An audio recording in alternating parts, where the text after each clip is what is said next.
Bonjour à tous, bienvenue sur la cuisine de Lia. Aujourd'hui, je vais vous montrer comment réaliser un gâteau aux myrtilles et aux amandes légèrement citronné. Il est vraiment très bon, c'est un gâteau qui est très moelleux et puis ça change un peu des traditionnelles tartes aux myrtilles. Donc passons tout de suite à la préparation. D'abord, dans un bol, je vais casser 5 œufs et les battre ensemble correctement de manière à ce qu'ils soient plus faciles par la suite à incorporer dans la préparation.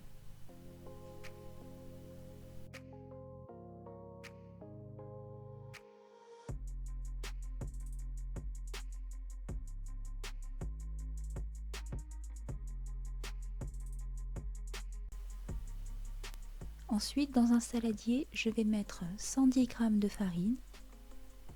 J'y ajoute un demi-sachet de levure chimique, donc ça représente 6 g environ, une pincée de sel, 130 g de poudre d'amande et je mélange bien le tout.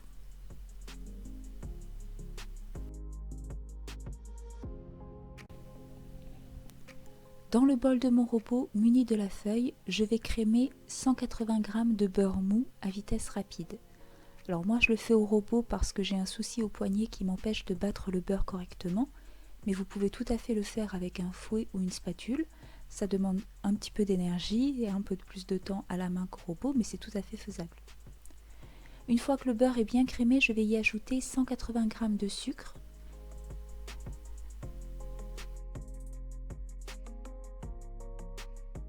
Lorsque le beurre et le sucre sont bien mélangés ensemble, je vais y incorporer les zestes d'un citron ainsi qu'une cuillère à soupe de jus de citron.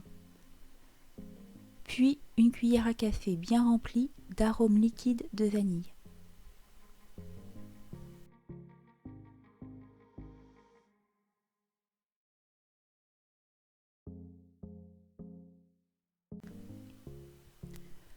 J'y incorpore ensuite en plusieurs fois les œufs que j'ai battus précédemment.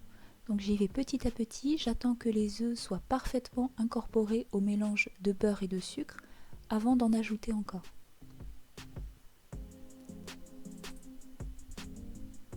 Donc là je les ai versés en 3 fois.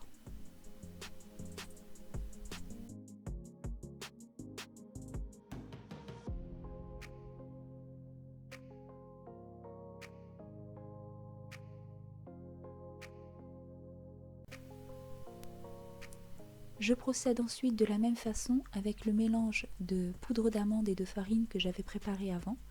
Donc je le verse toujours en plusieurs fois, j'attends qu'il soit bien incorporé avant de verser la suite. Encore une fois, vous n'êtes pas obligé d'utiliser un robot, vous pouvez tout à fait le faire à la spatule ou au fouet. Ce sera la même chose, je vous conseille d'ailleurs plus le fouet pour incorporer un maximum d'air dans la préparation. Il va falloir battre jusqu'à ce que vous voyez que le mélange blanchisse un petit peu.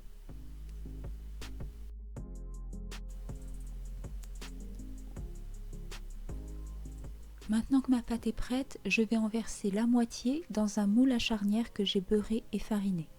Donc je vais bien le répartir au fond, essayer de faire la couche la plus uniforme possible en étalant bien aussi sur les bords.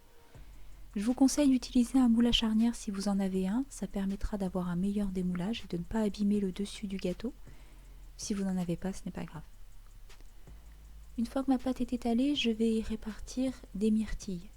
Donc j'avais préparé 200 g de myrtilles, mais je n'ai pas tout mis, j'en ai mis un tout petit peu moins. Une fois que je les ai répartis sur ma pâte, je vais ensuite étaler par-dessus la deuxième moitié.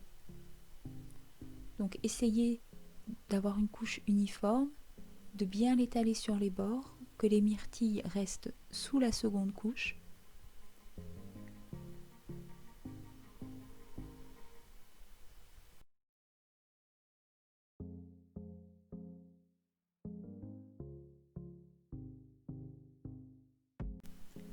Je vais ensuite lisser un petit peu le dessus avec une cuillère pour avoir un joli rendu et je vais l'enfourner dans un four que j'ai préchauffé à 180 degrés pour d'abord 15 minutes.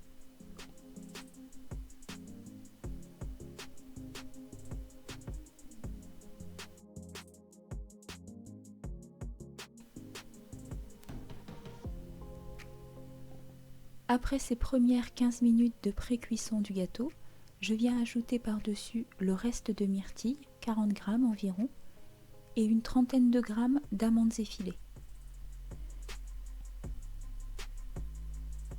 Donc j'étale bien un petit peu partout et ensuite je vais le remettre au four pour une trentaine de minutes, toujours à 180 degrés. Il faut vérifier la cuisson, d'un four à l'autre ça peut être différent. Il faut que le gâteau soit bien doré et si vous plantez une lame de couteau au milieu, elle doit ressortir bien sèche. Voilà, j'attends que le gâteau soit légèrement refroidi avant de le démouler. Donc c'est pour ça que j'avais conseillé un moule à charnière, c'est les amandes par-dessus en fait. Si vous prenez un moule classique, quand vous allez mettre une assiette et le retourner, vous risquez de décoller un petit peu les amandes, il faudra les remettre à la main. Et si vous écrasez quelques myrtilles, ce ne sera pas très joli, mais vous pouvez toujours saupoudrer légèrement le gâteau de sucre glace pour cacher cela. Voilà, le gâteau est terminé, j'attends qu'il soit parfaitement froid avant de le découper. Il a vraiment beaucoup plu à la maison, on a tous beaucoup aimé.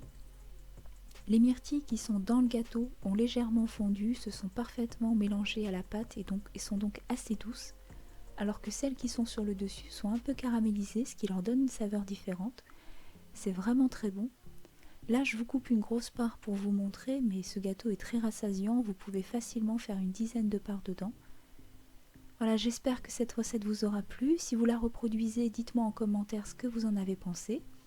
Et je vous dis à très bientôt pour de nouvelles vidéos.